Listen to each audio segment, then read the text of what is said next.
Hello दोस्तों, good evening to all. मतलब ये मैं वीडियो इवनिंग में बना रहा हूँ इसीलिए गुड इवनिंग बोला है। बाकी जो जब देखे तब का ग्रीटिंग एक्सेप्ट कर ले, इवनिंग मॉर्निंग। तो आरएम क्लासेस में आपका स्वागत है। जैसा आपको पता है कि हमने एक सीरीज स्टार्ट की थी मिडिएवल हिस्ट्री। तो मिडाइवल हिस्ट्री में हमने स्टार्ट किया था। लेक्चर 1 हमारा हो चुका था जिसमें हमने गजनी के बारे में पढ़ा, गजनी वंश के बारे में पढ़ा, मोहम्मद बिन कासिम ने जो भारत पर अटैक किया उसके बारे में पढ़ा, और महमूद गजनवी ने कितनी बार अटैक किया और कैसे कैसे अटैक किया और कहाँ कहाँ कौन से राजा थे, इन सब के बारे में हम पढ़ चुके हैं। आज है हमारा उसी सीरीज का लेक्चर नंबर 2, मिडाइवल हिस्ट्री, मध्यकालीन इतिहास का। तो जैसा कि आपने सुन रखा होगा और मैंने भी पहले लेक्चर में जिक्र किया था कि जो हमारा अगला लेक्चर होगा वो मोहम्मद गौरी के ऊपर होगा। तो हम स्टार्ट करते हैं अपना लेक्चर मोहम्मद गौरी। तो देखो, आपको पता है कि जो गजनी था, जो आपको मैप में दिख रहा होगा यहाँ पे, ठीक है, यहाँ मैप में आपको ये जो गजनी दिख रहा है, ये गजनी वाला जो इलाका है, पहले ये गौर डायनेस्टी, ये अभी का मैप है, जो अभी मैप है मैंने ये दिखाया है। तो जो गौर करके जो डायनेस्टी है, जो आपको गौर डायनेस्टी दिख रही है, गौर डायनेस्टी, ये पहले गजनी का ही हिस्सा हुआ करती थी जब महमूद गजनी राजा था वहाँ का, मतलब शासक था। फिर बाद में जब महमूद गजनी की मृत्यु हो जाती है 1030 में, उसके कई सालों बाद ये जो गौर वंश होता है, जो गौर डायनेस्टी, जो वहाँ का जो राजा होता है, वहाँ की मतलब मैं कहूँ वहाँ का जो शासक होता है, वो अपने आप को स्वतंत्र घोषित कर लेता है। उसका नाम होता है गयासुद्दीन मोहम्मद बिन साम, और यही एक स्वतंत्र गौर संस्थापक की स्थापना करता है, और इसीलिए इसको गौर वंश का संस्थापक कहा जाता है। तो ये कब स्थापना करता है? 1163 ईस्वी में करता है। तो मैं ये कह सकता हूँ कि 1163 ईस्वी में गयासुद्दीन मोहम्मद बिन साम ने क्या किया? गौर वंश की स्थापना की। इसके बाद इसका एक भाई होता है जिसका नाम होता है शिहाबुद्दीन मोहम्मद बिन साम, या उसी को मैं कहूँ मुइजुद्दीन, या उसी का नाम था मोहम्मद गौरी, जिसके ऊपर आज का हमारा ये लेक्चर है। तो 1173 ईस्वी में ये गद्दी पर बैठता है। 1173 ईस्वी में मोहम्मद गौरी गद्दी पर बैठता है। और अब जो ये मोहम्मद गौरी होता है, ये जैसे हमने जब महमूद गजनी पढ़ा था, तो महमूद गजनवी कैसा था? वो केवल आक्रमण करता था लूट मार के लिए, कि लूट के पैसा ले जाएंगे। लेकिन जो मोहम्मद गौरी है, ये अटैक करेगा, जब भी जहाँ भी अटैक करेगा, भारत पर अटैक करेगा या मध्य एशिया में जहाँ भी अटैक करेगा, इसका जो उद्देश्य होता है वो होता है साम्राज्य विस्तार। तो ये भारत पर अटैक करेगा साम्राज्य विस्तार के लिए। तो सबसे पहला अटैक ये करता है 1175 ईस्वी में। 1175 ईस्वी में ये सबसे पहला अटैक करता है भारत के ऊपर, और वो जो जगह होती है जहाँ वो अटैक करता है वो जगह है मुल्तान। तो आपको दिख रहा होगा इसमें 1175 ईस्वी में वो भारत पर पहला आक्रमण करता है, और किस क्षेत्र में करता है? वो है मुल्तान। तो आई होप आपको ये चीज़ क्लियर हुई होगी कि 1175 ईस्वी में मोहम्मद गौरी भारत पर पहला आक्रमण करता है, और वो किस जगह करता है? मुल्तान। ठीक है, अब मुल्तान में क्यों करता है? क्योंकि जब ये गौर से पाकिस्तान वाले इलाके में एंटर करता है, तो पाकिस्तान और अफगानिस्तान, ये अफगानिस्तान वाला इलाका है जो पाकिस्तान से ऊपर है, तो अफगानिस्तान वाला इलाका पड़ता है। तो अफगानिस्तान से जैसे ही एंट्री करता है, तो वहाँ पे उसे क्या मिलेगा? वहाँ पे उसे मुल्तान ही मिलता है सबसे पहले, क्योंकि मुल्तान ही है जो अफगानिस्तान और पाकिस्तान के बॉर्डर पर है। तो हमने पहली बात की 1175 ईस्वी में भारत पर पहला आक्रमण करता है। ये क्वेश्चन बहुत ही इंपॉर्टेंट है कि वो पहला आक्रमण कब करता है और किस क्षेत्र में करता है? तो मुल्तान वाले क्षेत्र में करता है। इसके बाद 1176 में ही दूसरा आक्रमण होता है जो सिंध पर होता है। सिंध क्षेत्र पर जो आक्रमण होता है वो 1176 में करता है। ठीक है, 1176 में करता है सिंध क्षेत्र का आक्रमण। इसके बाद ये 1176 वाला आक्रमण इतना इम्पोर्टेंट आक्रमण नहीं है, लेकिन जो सबसे बड़ा इम्पोर्टेंट आक्रमण है वो अब करता है 1178 में गुजरात वाले क्षेत्र में। आपको याद होगा जब महमूद गजनवी ने अटैक किया था भारत पर, गुजरात वाले क्षेत्र पर सोमनाथ मंदिर लूटा था। आपको याद होगा 1025 में वो आक्रमण हुआ था सोमनाथ मंदिर वाला। और वो जब आक्रमण करता है सोमनाथ मंदिर पर, तो वहाँ का जो राजा होता है वो होता है भीमदेव प्रथम। मैंने जब महमूद गजनवी पढ़ाया था तब मैंने बताया था कि वो चालुक्य वंश, या मैं कहूँ सोलंकी वंश का राजा था। कौन? भीमदेव प्रथम। जब ये 1178 में अटैक करता है तो अभी भी गुजरात में चालुक्य वंश या मैं कहूँ सोलंकी वंश का ही शासन है। तो 1178 में ये गुजरात पर आक्रमण करता है और वहाँ का जो अब शासक होता है वो होता है भीमदेव द्वितीय। उस समय था भीमदेव प्रथम। ऐसा मत सोचना कि भीमदेव प्रथम का लड़का भीमदेव द्वितीय है। भीमदेव प्रथम के बाद बहुत सारे राजा आए, उसके बाद जो एक राजा आया जिसका नाम था भीमदेव द्वितीय, ठीक है। वो किस वंश का है? सोलंकी वंश का राजा, वही चालुक्य वंश का। इसके बाद क्या होता है, अब जो युद्ध लड़ते हैं जब ये, तो भीमदेव या तो मैं ये कहूँ कि इतना सक्षम नहीं है, या ये कहो कि उतनी आयु नहीं हुई है कि मोहम्मद गौरी जितने बड़े आक्रमणकारी से वो युद्ध लड़ ले। तो इस युद्ध का जो नेतृत्व है, इस युद्ध का जो नेतृत्व है, आपको दिख रहा है, इस युद्ध का जो नेतृत्व है वो कौन कर रहा है? वो नायकी देवी कर रही हैं। और नायकी देवी कौन है? कोई और नहीं है, भीमदेव द्वितीय की माँ है। भीमदेव द्वितीय की माँ है। और इस युद्ध का परिणाम ये होता है कि मोहम्मद गौरी हार जाता है, मोहम्मद गौरी की पराजय हो जाती है। तो बड़ा ही इम्पोर्टेंट लेसन मिला यहाँ से हमको कि ऐसा नहीं है मोहम्मद गौरी, हमने देखा कि भैया पृथ्वीराज चौहान, आगे देखेंगे कि पृथ्वीराज चौहान को उसने हरा दिया, पृथ्वीराज चौहान की आंखें फोड़ दी, या मुल्तान में जब इसने युद्ध लड़ा तो मुल्तान में जीत के आ गया, सिंध वाले क्षेत्र में जीत के आ गया। तो ऐसा नहीं कि ये हराया नहीं जा सकता, इसको हमारे यहाँ की एक महिला ने, हमारे यहाँ जो राजपूत वंश, राजपूती महिलाएं थीं, राजपूताना महिला थीं, वो बड़ी ही शक्तिशाली कहूँ या मैं ये कहूँ बड़ी ही युद्ध में निपुण थीं।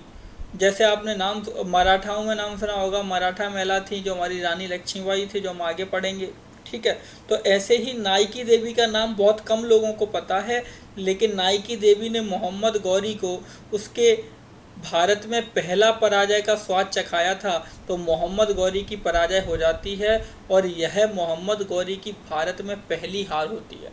मतलब मोहम्मद गौरी ने पहली हार यहीं देखी थी। देखो मैं आपको बताऊं कि लोगों के दिमाग में कन्फ्यूज़न ये रहता है, ये सबको याद है कि 1191 में तराइन का युद्ध होता है और उस तराइन के युद्ध में पृथ्वीराज चौहान मोहम्मद गौरी को हरा देता है। तो एग्ज़ाम में एसएससी का ही मैं क्वेश्चन बता रहा हूँ, रेलवे ने भी पूछा है। सिंपल सा क्वेश्चन था कि मोहम्मद गौरी की भारत में पहली हार कहाँ हुई थी या किसने हराया था? तो भाई याद रखना, पहली हार इनकी गुजरात वाले आक्रमण में हुई थी, गुजरात में हुई थी। शासक थे भीमदेव द्वितीय वहाँ के, और लेकिन युद्ध का नेतृत्व किसने किया था? नायकी देवी ने किया था, जो कि भीमदेव द्वितीय की माँ थी। और परिणाम क्या होता है इसका? परिणाम होता है कि मोहम्मद गौरी की पराजय हो जाती है। ठीक है, क्लियर हुई यहाँ तक। और ये जो युद्ध है जो गुजरात का, इस युद्ध का नाम है, इसको बोलते हैं कायदरा का युद्ध। इस युद्ध का नाम क्या है? कायदरा का युद्ध है। जैसे कि 1191 में तराइन का युद्ध बोलते हैं, ऐसे इसको बोलते हैं कायदरा का युद्ध, कायदरा का युद्ध। इसके बाद अब आपको पता है कि भाई 1191 में पृथ्वीराज चौहान युद्ध लड़ेंगे किससे? मोहम्मद गौरी से। तो चौहान वंश की मैं थोड़ी सी डिटेलिंग बता देता हूँ। देखो ज़्यादा हमको पढ़ना नहीं है, ज़्यादा इसीलिए नहीं पढ़ रहे क्योंकि आप राजस्थान का पेपर अगर दे रहे हो तो फिर आपको राजस्थान स्पेसिफिक चौहान वंश को बहुत डिटेल में पढ़ना पड़ेगा। लेकिन आप इंडिया लेवल का किसी कोई एग्ज़ाम दे रहे हो या किसी और स्टेट का एग्ज़ाम दे रहे हो तो इतना ज़्यादा डिटेल में जाना ज़रूरी नहीं है। मैं यहाँ जितना बता रहा हूँ उतना पर्याप्त है। थोड़े एक दो स्टैटिक के क्वेश्चन और होते हैं, अगर आपकी फरमाइश होगी, मतलब आपकी अगर डिमांड होगी कि हमें बताइए सर चौहान वंश का डिटेल भी बताइए, तो हम चौहान वंश का डिटेलिंग भी कर लेंगे। तो अभी हम चौहान वंश की बेसिक बातें करें तो चौहान वंश के संस्थापक का नाम था वासुदेव, और इसी में चौहान वंश में पृथ्वीराज चौहान तृतीय। बड़ा अच्छा क्वेश्चन है, यहाँ से याद रखना। पृथ्वीराज चौहान प्रथम भी थे, पृथ्वीराज चौहान द्वितीय भी थे और पृथ्वीराज चौहान तृतीय भी थे। तो आपको ये याद रखना है जो तराइन का युद्ध हुआ था वो पृथ्वीराज चौहान तृतीय के बीच में और मोहम्मद गौरी के बीच में हुआ था। ये अच्छे से याद रखना, क्योंकि अभी तक ऐसा क्वेश्चन पूछा नहीं है कि किसके बीच में हुआ था। उसमें पृथ्वीराज चौहान ही ऑप्शन रहता है और बाकी के 3 ऑप्शन अलग रहते हैं। लेकिन अगर एग्जामिनर ने ऐसा क्वेश्चन पूछ लिया कि पृथ्वीराज चौहान प्रथम, पृथ्वीराज चौहान द्वितीय, पृथ्वीराज चौहान तृतीय या इनमें से कोई नहीं, तो फिर क्वेश्चन थोड़ा टिपिकल हो जाएगा। तो उस केस में आपको याद रखना है कि युद्ध किस किस के बीच में हुआ था, पृथ्वीराज चौहान तृतीय और मोहम्मद गौरी के बीच में। चलो वो हम आगे देखेंगे। अभी हम देखते हैं कि पृथ्वीराज चौहान तृतीय जो होता है, मैं अब बार बार तृतीय नहीं बोलूँगा, मैं पृथ्वीराज चौहान ही बोलूँगा। तो देखो, चौहान वंश के संस्थापक थे वासुदेव, और पृथ्वीराज चौहान थे जो वो 1177 में गद्दी पर बैठते हैं। मतलब वो वहाँ के राजा बनते हैं जो अजमेर वाले क्षेत्र के। कब बनते हैं? 1177 में बनते हैं। राजस्थान वाले क्षेत्र में चौहान वंश का शासन था। इसके बाद क्या होता है, देखो, पृथ्वीराज चौहान तृतीय ने गुजरात में भी अटैक करने की कोशिश की इसी टाइम पे जब ये गद्दी पे बैठे, लेकिन वहाँ ये सफल नहीं हुए। तो उन्होंने अपना रुख किधर मोड़ लिया? इन्होंने अपना रुख मध्य प्रदेश, बुंदेलखंड, कन्नौज वाली साइड में रुख मोड़ लिया। तो 1182 में क्या होता है, ये बुंदेलखंड की राजधानी होती है महोबा, वहाँ पर आक्रमण करते हैं। अब हम पहले भी बात कर चुके हैं, जब महमूद गजनवी ने आक्रमण किया था तब बुंदेलखंड में उसने आक्रमण किया था, और तब बुंदेलखंड में किसका शासन था? चंदेल वंश का ही शासन था। लेकिन आपको याद हो तो मैंने बताया था कि उस समय वहाँ का राजा था विद्याधर, जो कि बहुत ही प्रतापी राजा था, और उसने महमूद गजनवी तक को घुटने टेकने पर मजबूर कर दिया था। ये तो नहीं कहूँगा हराया था, लेकिन घुटने टेकने पर मजबूर कर दिया था। लेकिन अब चंदेल वंश उतना ज़्यादा विख्यात नहीं बचा हुआ था, और अब जो शासन चंदेल वंश का ही था, लेकिन अब वहाँ के जो राजा थे वो थे परमर्ददेव। और इसी युद्ध में परमर्ददेव के सेनापति होते हैं आलाउदल, और इसी युद्ध में इन दोनों लोगों की क्या हो जाती है? मृत्यु हो जाती है। देखो, अगर इसको कोई बुंदेलखंड के लोग देख रहे हैं तो उनके यहाँ अभी भी ऐसी मान्यता है कि आला अमर हैं, आलाउदल अमर हैं। तो मैं उनकी भावनाओं को ठेस नहीं पहुँचाना चाहता हूँ, लेकिन इतिहास में जो लिखा है और जो एग्ज़ाम में हमें जिससे नंबर मिलेगा, हम उसकी बात कर रहे हैं। तो इस युद्ध में क्या होता है? आलाउदल की मृत्यु हो जाती है। अब यहाँ पे कन्नौज में राजा जयचंद थे। कन्नौज में गढ़वाल वंश का शासन था, तो वहाँ के राजा थे जयचंद। इन्होंने चंदेलों का साथ दिया, लेकिन तब भी पृथ्वीराज चौहान ने क्या किया? चंदेलों को पराजित कर दिया। ठीक है। और इसमें क्या है कि पृथ्वीराज रासो है, नाम याद रखना, पृथ्वीराज रासो ये किताब है जो कि चंदवरदई ने लिखी है। और चंदवरदई कौन थे? दरबारी कवि थे। किसके? पृथ्वीराज चौहान तृतीय के। मतलब पृथ्वीराज चौहान के दरबारी कवि थे चंदवरदई, और चंदवरदई ने ही क्या बुक लिखी है, जिस बुक का नाम है पृथ्वीराज रासो। अब एक चीज़ ध्यान देना, यहाँ कुछ कुछ किंवदंतियाँ हैं और मान्यताएं भी हैं। ऐसी माना जाता है अधिकतर कि जो राजा जयचंद थे, इनकी लड़की से का प्रेम संबंध था पृथ्वीराज चौहान से। लेकिन जयचंद ने इनकार कर दिया पृथ्वीराज चौहान से शादी करने का। तो अब राजा महाराजा थे, आपको पता है, जैसे श्री रामचंद्र हमारे जो भगवान हैं उनका स्वयंवर हुआ था, ऐसे ही ये अपनी लड़की की शादी के लिए स्वयंवर रचते हैं। लेकिन उस स्वयंवर से पृथ्वीराज चौहान इनकी लड़की को भगा ले जाता है। तो ये राजपूत राजा की बड़ी मानहानि हो गई कि उनकी लड़की को कोई स्वयंवर से उठा ले गया और वो राजा कुछ कर नहीं पाया। तो ये क्या करता है राजा जयचंद? राजा जयचंद मोहम्मद गौरी को आमंत्रण करता है, निमंत्रण देता है कि आप भाई अजमेर वाले क्षेत्र में एक चौहान वंश है जिस राजा का नाम है पृथ्वीराज चौहान, आप उस पर अटैक कर दीजिए। तो मोहम्मद गौरी अटैक करता है। मोहम्मद गौरी का भी क्या रीज़न है अटैक करने का कि देखो, मोहम्मद गौरी था पंजाब वाले क्षेत्र में, ठीक है, मुल्तान उल्तान सिंध वाला क्षेत्र जीत गया, पंजाब वाला क्षेत्र जीत गया। और चौहान वंश के जो पृथ्वीराज चौहान थे, इनकी भी बड़ी इच्छा थी कि हमें पंजाब वाला क्षेत्र मिल जाए, हरियाणा पंजाबी वाला क्षेत्र मिल जाए। तो हरियाणा में भटिंडा नामक स्थान है, तो भटिंडा वाली जगह को लेकर युद्ध होता है इनमें, मतलब कि अपने अपने दावों को लेकर युद्ध लड़ते हैं, और उन्हीं को हम क्या कहते हैं? तराइन के युद्ध कहते हैं। तो सबसे पहले मैं बात करता हूँ तराइन के युद्ध। तो सबसे पहली बात तो कि तराइन का युद्ध हुआ किस किस के बीच? तो मोहम्मद गौरी और पृथ्वीराज चौहान तृतीय के बीच हुआ। ये तृतीय वाला वर्ड याद रखना, मैं फिर से बोल रहा हूँ, अगर एग्जामिनर फंसाने पे आ गया तो फिर क्वेश्चन टिपिकल बना सकता है यहाँ पे, ठीक है। तो तराइन का प्रथम युद्ध होता है, पहला युद्ध होता है 1191 में होता है पहला युद्ध। कारण क्या था इस युद्ध का? कारण ये था कि भटिंडा जो स्थान है, ठीक है, उस पर अपने दावों को लेकर क्या हो रहा था, युद्ध हुआ। परिणाम क्या हुआ पहले युद्ध का? पृथ्वीराज चौहान जीत जाता है। तो ध्यान रखना, पहले युद्ध में विजय कौन होता है? पृथ्वीराज चौहान होता है। मतलब हालात ये थे कि गाजर मूली की तरह सर धड़ से अलग करते जा रही थी राजपूत सेना किसकी? मोहम्मद गौरी की सेना का। मोहम्मद गौरी भी बहुत बुरी तरह घायल हुआ, लेकिन इसका गुलाम था कुतुबुद्दीन ऐबक, वो जैसे तैसे उसको वहाँ से बचा के लेके भाग गया। फाइनली पृथ्वीराज चौहान की इस युद्ध में क्या हो जाती है? जीत हो जाती है, ठीक है। तो भैया देखो याद रखना, यहाँ मोहम्मद गौरी पहला युद्ध हारा था 1178 में। किसके खिलाफ हारा था? भीमदेव द्वितीय के खिलाफ हारा था, जिस युद्ध का नेतृत्व किसने किया था? भीमदेव द्वितीय की माँ थी नायिका देवी, नायकी देवी, उन्होंने किया था। और इस युद्ध का नाम क्या था? कायदरा का युद्ध था। और दूसरा युद्ध वो कब हारता है अपना? तराइन का प्रथम युद्ध होता है 1191 में, उसमें वो हार जाता है।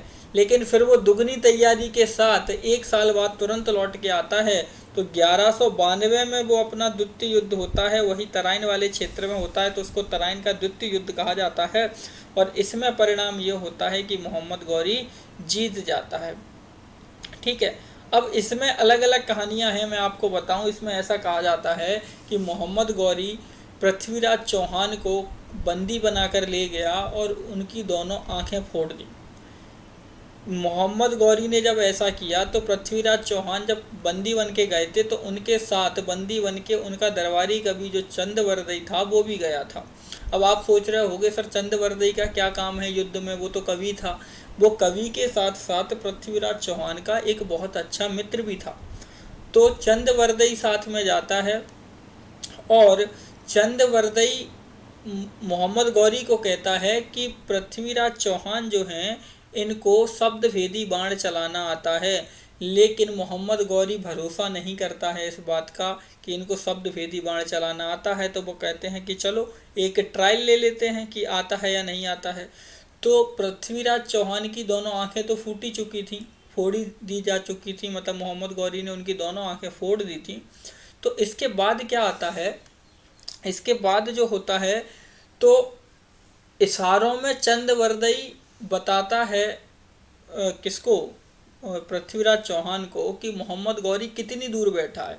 शब्द भेदी बाण चलाना है तो जहाँ से आवाज़ आएगी वहाँ बाण चलाना था। तो बाण तो एक्चुअल वो एक बहुत दूर पे एक घंटी बजा रहे थे और ऐसा कहा गया कि जहाँ घंटी की आवाज़ आ रही है तुमको वहाँ तीर चलाना है। लेकिन चंदवरदई पृथ्वीराज चौहान को इशारों में बताता है कि मोहम्मद गौरी कहाँ बैठा है और कितनी ऊपर बैठा है कि उसका खात्मा ख़त्म कर दो।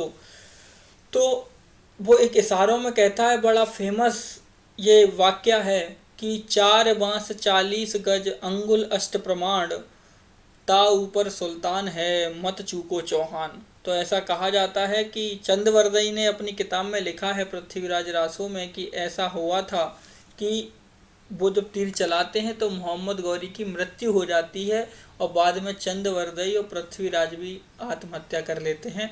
लेकिन ऐसा है नहीं सच्चाई में, क्योंकि मोहम्मद गौरी अगर उस समय मर जाएगा तो बाद में एक युद्ध और लड़ने आएगा वो युद्ध पॉसिबल नहीं होता। तो ये बात मतलब मोहम्मद गौरी को मार दिया ये बात सच नहीं लगती। लेकिन हाँ कहीं कहीं ऐसा कहा जाता है कि मोहम्मद गौरी वहाँ से हट गया था और वो जो तीर था जो बाण था वो उसके सिंहासन पे जाके लगा था। तो कुल मिला के ऐसा है कि मोहम्मद गौरी जीत जाता है इस युद्ध को, हमको जो याद रखना है। इसके बाद क्या होता है? दोनों युद्ध जीत गया वो, तो मोहम्मद गौरी को भारत में मुस्लिम साम्राज्य का वास्तविक संस्थापक माना जाता है। मोहम्मद गौरी को भैया वास्तविक संस्थापक मान लिया गया भारत में मुस्लिम साम्राज्य का, क्योंकि देखो इससे पहले मोहम्मद बिन कासिम आया, उसने साम्राज्य स्थापित नहीं कर पाया, ठीक है। और उसके बाद महमूद गजनबी आया और उससे पहले सुबुक्तगीन भी आया था, लेकिन कोई भी साम्राज्य स्थापित नहीं कर पाया। केवल मोहम्मद गौरी ही ऐसा है जो साम्राज्य स्थापित कर पा रहा है। इसके बाद क्या होता है, तराइन के युद्ध का वर्णन जो है वो मिनहाज उल फराज ने अपनी किताब में किया है, और उनकी किताब का नाम क्या है, तवाकत ई नासिरी है। नाम याद रखना, मिनहाज उल फराज बहुत बड़ा नाम है, इसका नाम याद रखना, और उसके साथ साथ उनकी पुस्तक का नाम भी याद रखना। उनकी बुक का नाम है तवाकत ई नासिरी।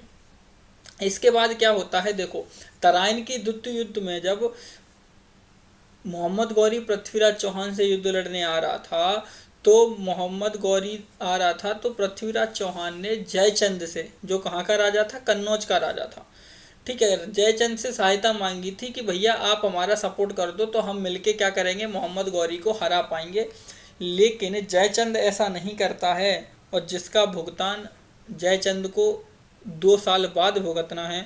तो 1192 में द्वितीय युद्ध हो गया। इसके बाद 1194 में होता है, मोहम्मद गौरी फिर से वापस भारत आता है। अब वापस क्यों सर, ये क्यों बताया है आपने वापस आ रहा है, भाई अभी वो क्या था, वो भारत से चला गया था और मध्य एशिया वाले क्षेत्र को जीतने चला गया था, लेकिन अब वो कन्नौज की तरफ बढ़ता है और कन्नौज पे अटैक करने की सोचता है। तो क्या होता है भैया, कन्नौज की तरफ बढ़ा, तब चंदावर का युद्ध होता है। 1194 में क्या होता है, चंदावर का युद्ध होता है। किस किस के बीच होता है, जयचंद और मोहम्मद गौरी के बीच में होता है। और फाइनली इस युद्ध को कौन जीत लेता है, मोहम्मद गौरी की विजय हो जाती है। और इसी युद्ध के बाद मोहम्मद गौरी सिक्के जारी करवाता है, जिस पर माँ लक्ष्मी की जो हमारी माँ लक्ष्मी है उन देवी की आकृति बनी होती है। तो ये क्वेश्चन एग्जाम में आया हुआ है कि लक्ष्मी देवी की आकृति वाले सिक्के किसने जारी किए थे, किसने चलाए थे, तो वो चलाए थे मोहम्मद गौरी ने। अब याद रखना कि उस टाइम गुलामों की बड़ी प्रथा थी, तो मोहम्मद गौरी के गुलाम हुआ करते थे। तो याद रखना कौन कौन से इंपॉर्टेंट गुलाम थे। एक था ताजुद्दीन याल्दोज, जो कि गजनी वाले क्षेत्र में था। नसीरुद्दीन कुवाचा था, जो मुल्तान वाला क्षेत्र इसने जीता था, वहाँ इसने ये उस गुलाम को दे दिया था कि भैया तुम यहाँ राजपाट देखो।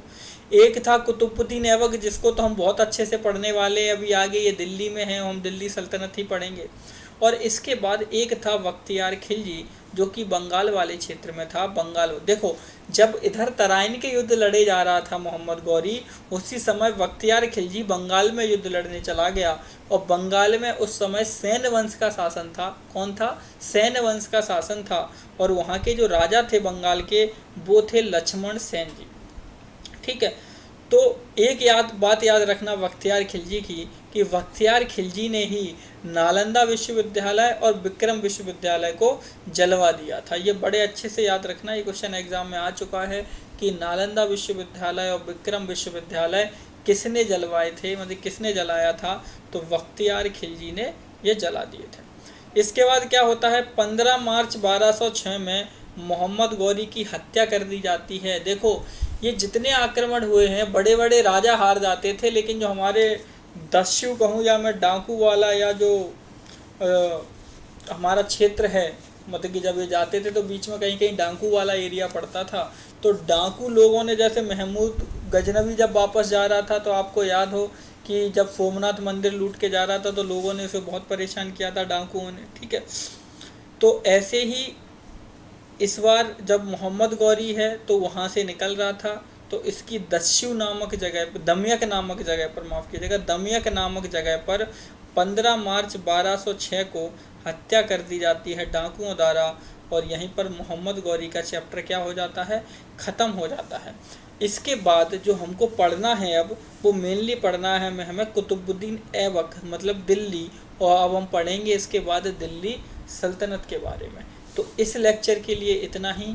अगर आपको अच्छा लग रहा है लेक्चर तो प्लीज़ सब्सक्राइब कीजिए चैनल को, वीडियो को लाइक कीजिए और ज़्यादा से ज़्यादा शेयर कीजिए। और अगर आपको कोई डाउट आ रहा है तो कमेंट बॉक्स में प्लीज़ दीजिए। आपकी हर डाउट का निवारण करने के लिए हमारी पूरी टीम यहाँ पर है। ओके, थैंक यू आपको। आई होप आपको आज का लेक्चर अच्छा लगा होगा। Thank you so much.